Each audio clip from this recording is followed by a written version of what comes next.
Rectifier. दोस्तों, rectifier क्या होता है, किस काम में आता है और इसे कैसे बनाया जाता है, इस बारे में यह वीडियो आज बना रहा हूं।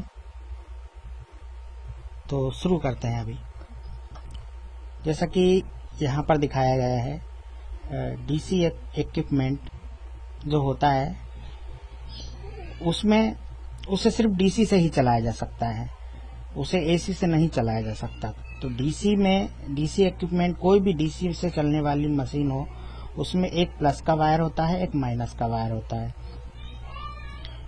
प्लस वाले में से वोल्टेज को इन करना होता है और माइनस वाले से वोल्टेज निकलकर वापस सोर्स में चला जाता है।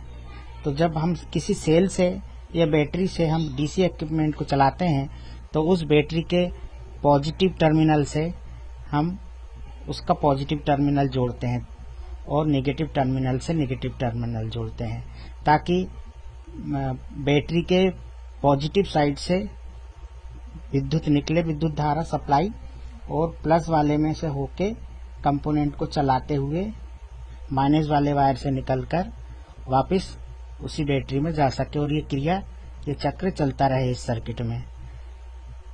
दोस्तों, सर्किट का मतलब होता है परिपथ, यानी कि जहां से विद्युत जा रही है उसी सोर्स में विद्युत वापस आ रही है, ये परिपथ कहलाता है। इसे इंग्लिश में सर्किट कहते हैं। अच्छा, यदि हम इसी कंपोनेंट में उल्टा धारा दे दें, या जैसे कि पॉजिटिव वाले वायर में नेगेटिव का कनेक्शन कर दें बैटरी के नेगेटिव से, और बैटरी का पॉजिटिव वाला डीसी इक्विपमेंट के माइनस वाले में कनेक्ट कर दें, तो ये डीसी की जो मशीन है, जो भी मशीन है डीसी से चलने वाली, ये उल्टा वोल्टेज जैसे ही इसमें जाएगा और उसमें से होते हुए, मशीन में से होते हुए जैसे ही सोर्स पे पहुंचेगा, तो ये डीसी इक्विपमेंट जल जाता है या खराब हो जाता है या धुआं निकल जाता है उसमें से। तो इसे हम एसी से नहीं चला सकते, पर एसी से चलाने के लिए रेक्टिफायर का प्रयोग किया जाता है। तो एसी को डीसी में बदलने के लिए ही रेक्टिफायर का उपयोग होता है। इसके लिए हम ऐसा समझेंगे, देखिए, जैसे एक बैटरी में धन में से निकलता है विद्युत, और वो विद्युत पूरे सर्किट में से होकर उसी सेल के या बैटरी के माइनस टर्मिनल में चली जाती है, और फिर प्लस से निकलकर फिर पूरे सर्किट में से होते हुए माइनस में चली जाती है। ये एक डीसी का चक्र है, डीसी की चालन है परिपथ में, विद्युत परिपथ में। अब एसी का चालन हम देखें तो एसी जो होती है, एसी का जो सोर्स होता है, उसमें से भी एक तार से विद्युत निकलती है और पूरे परिपथ में से, मशीनों में से होते हुए उसी सोर्स के दूसरे वायर में चली जाती है। परंतु एक सेकेंड में 50 बार यह अपनी दिशा बदलती है। अगले ही पल ये उल्टी दिशा में चलने लगती है, यानी इधर इस वाले वायर से निकल के और मशीनों में से होते हुए और परिपथ में से होते हुए वापस इधर आ जाती है इस वाले वायर में। अब ऐसी स्थिति में हम डीसी का इक्विपमेंट एसी में नहीं चला सकते, क्योंकि उसमें उल्टा करंट जाएगा जैसे ही, वैसे ही वो मशीन खराब हो जाएगी। जैसा कि अभी हमने बताया कि उल्टा करंट, जैसे यहाँ पर बताया गया है कि ये उल्टा अगर विद्युत धारा उसमें चली जाए तो ये डीसी इक्विपमेंट को खराब कर देती है। जबकि एसी में बार बार ध्रुव बदलते रहते हैं। ध्रुव बदलने का अर्थात है कि अल्टरनेटिव करंट उसे इसीलिए कहा जाता है कि वो अपनी दिशा बदलती रहती है। हर एक सेकेंड में 50 बार वो अपनी दिशा बदलती है। तो इसलिए हम उसमें किसी भी डीसी कंपोनेंट या डीसी मशीन को नहीं चला सकते, क्योंकि वो एक बार तो मशीन के अनुरूप वोल्टेज देगी और एक बार उल्टी दिशा में देगी। इसलिए हम किसी भी एसी सोर्स से डीसी की किसी भी मशीन को नहीं चला सकते। परंतु आप जैसे देखें कि इस वाले चित्र में सेल दिखाया गया है, यहाँ पे मैंने सेल दिखाया हुआ है। सेल या बैटरी कुछ भी हो, दोनों में से कुछ भी चलेगा, डीसी सोर्स। तो डीसी सोर्स के पॉजिटिव में से हमने जब ये लिया विद्युत और एक स्विच लगाया यहाँ पर, और स्विच चालू है, तो ये परिपथ में पूरे में धारा बह रही है। ये कंटिन्यूसली बहती रहेगी जब तक कि सेल पूरा डिस्चार्ज नहीं हो जाएगा। लेकिन यदि हम स्विच को ओपन कर देते हैं या खोल देते हैं तो ये स्विच ऑफ अवस्था में हो जाती है और उस समय कोई भी विद्युत का चालन नहीं होता, विद्युत का चालन होता ही नहीं है स्विच बंद होने पर। अब ऐसी स्थिति में यदि हम ये वाला चित्र देखें तो यहाँ पे डीसी इक्विपमेंट लगा दिया गया है और बैटरी या सेल के पॉजिटिव टर्मिनल से एक स्विच लगाई है और स्विच चालू है और स्विच से करंट आगे जाके और उस इक्विपमेंट में जा रहा है और इक्विपमेंट को चलाते हुए माइनस वाले वायर से वापस सोर्स के माइनस वाले टर्मिनल पर पहुंच रहा है। मतलब ये चक्र यहाँ चालू है, ये चक्र चालू है तो यहाँ पे विद्युत का चालन हो रहा है और विद्युत के चालन होने के कारण ये डीसी इक्विपमेंट चालू रहे, अपना वर्क कर रहा है। परंतु यदि हमने सेल उल्टा लगा दिया तो डीसी इक्विपमेंट खराब हो जाता है। परंतु जब तक स्विच ऑफ है तब तक वो करंट जो है पॉजिटिव से इस वाले वायर में से अंदर जाकर और इसमें से निकल नहीं सकता, क्योंकि आगे से रास्ता बंद है। आगे जब ये बटन अगर चालू होती, स्विच अगर चालू होती तो ये इसमें से चले जाता और ये डीसी इक्विपमेंट खराब हो जाता। परंतु स्विच ऑफ होने के कारण डीसी इक्विपमेंट पे उल्टी धारा का भी कोई भी प्रभाव नहीं पड़ रहा है।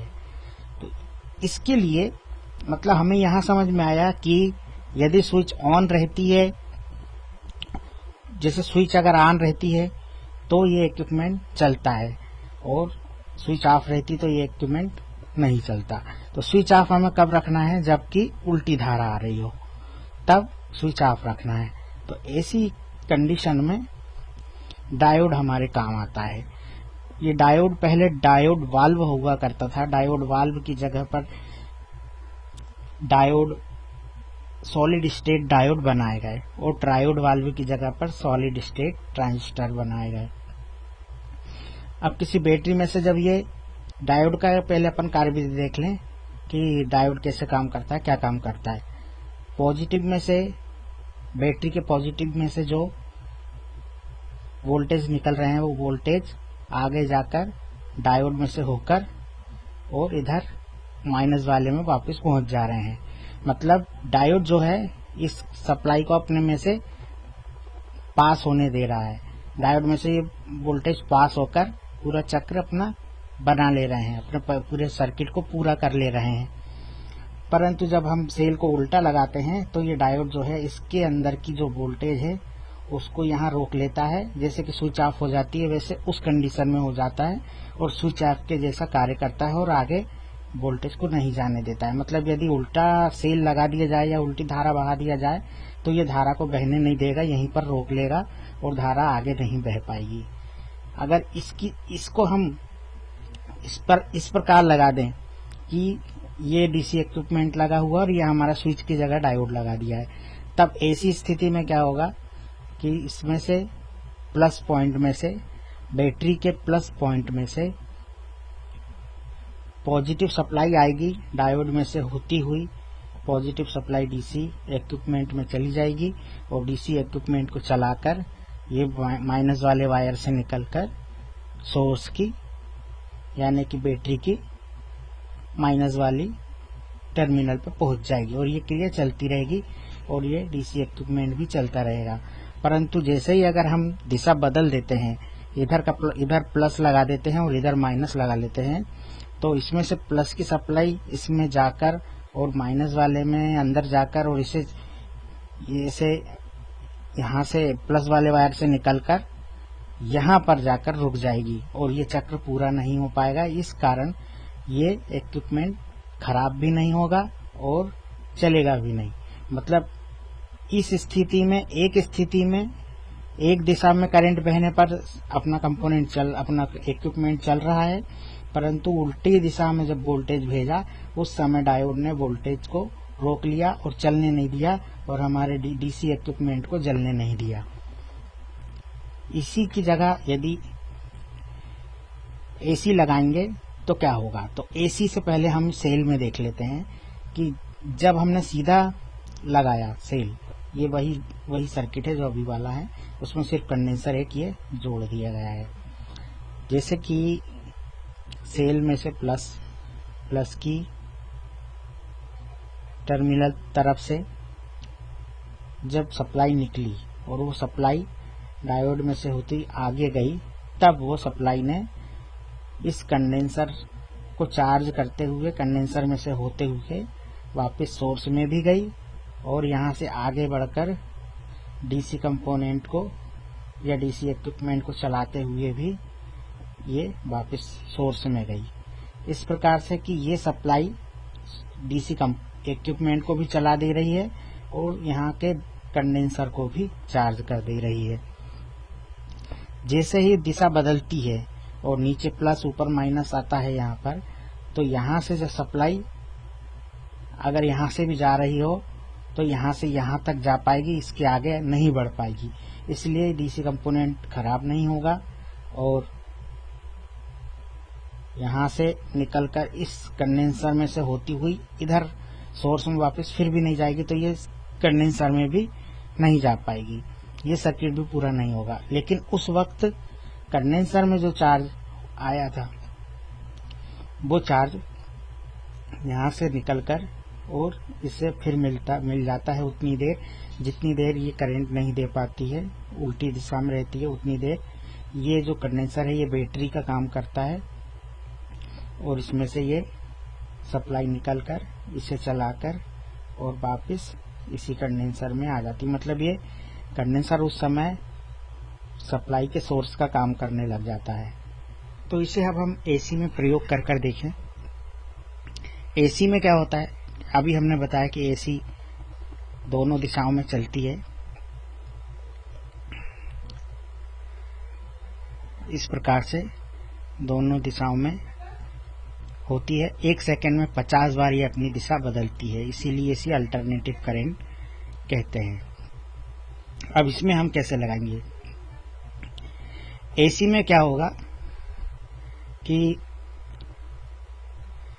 जैसे ही एसी में हम जोड़ेंगे परिपथ को, तो एसी में से यहाँ से सप्लाई गई। एसी में कोई पॉजिटिव नहीं होता और कोई नेगेटिव नहीं होता, दोनों एक एक बार पॉजिटिव बनते हैं और दोनों एक एक बार नेगेटिव बनते हैं।